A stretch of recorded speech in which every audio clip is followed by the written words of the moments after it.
Il s'est tenu le samedi 3 juin à Bruxelles l'organisation d'une tribune d'expression populaire pour le Congolais de la diaspora en Belgique. Celle-ci dans le cadre des consultations populaires Congo-Tulingui initiées par le réseau citoyen Pona Congo en vue de consulter les Congolais en cette année électorale où tous les Congolais iront aux élections pour élire les futurs gouvernants. Le réseau Pona Congo est un réseau citoyen qui regroupe en son sein des membres de la société civile, Milapro, les laïcs protestants, les laïcs catholiques, Filimbi Lucha, tout celui dont son cœur bat pour le Congo, et enfin les passionnés du Congo. Je dois préciser que ce n'est pas une structure, ce n'est pas une association, c'est un label, c'est un réseau.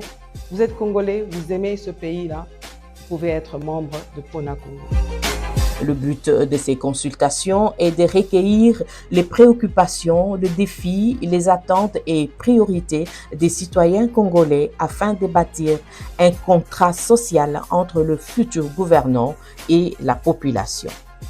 L'autoprise en charge. Ce qui au l'omité au koliati. Ponalia natika ko tchaloboko, il faut nasala. Principe de vie, principe de dignité. Quand on dit la main qui donne, c'est la main qui commande. Celle qui donne, c'est toujours ce qui est au-dessus. Est-ce que nous avons fait le choix de vivre comme ceux qui sont censés recevoir et les aides et je dirais les injonctions qui viennent avec? Je pense non. Les motivations du réseau Pona Congo se fondent par un constat amer fait suite à la relation quasi inexistante entre le pouvoir public et le peuple.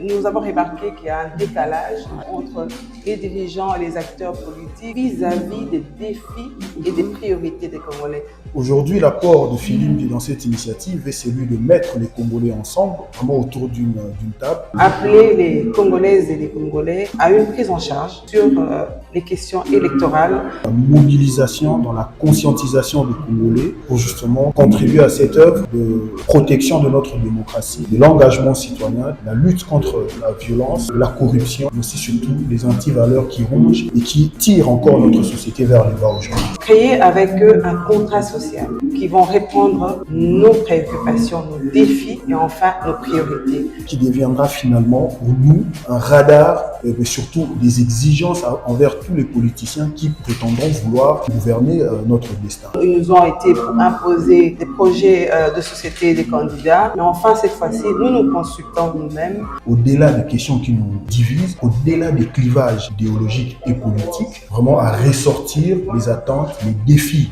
de notre peuple, de nos populations. Pour créer ensemble avec les futurs gouvernants, nous-mêmes, un contrat social pour le futur de demain. Que tout politique qui voudra accéder à la gouvernance de notre pays à tous les niveaux, que ce soit au niveau de la présidence, à la députation nationale, à la députation provinciale, jusqu'à la base, devront porter comme, je dirais, vademecum de leur action publique. Et les problèmes du Congo, on le connaît, donc les défis sociaux sont énormes. Nous souhaitons vraiment que beaucoup plus de Congolais puissent adhérer à ce contrat social.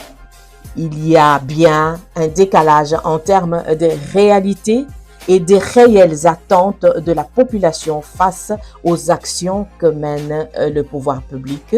Cette fois-ci, Pona Congo, à travers le projet Congo-Tulingui, voudrait aider la RDC à se rassurer d'une réelle participation de toutes les parties prenantes aux élections qui, grâce au contrat social, pourront espérer au développement tant attendu de la RDC.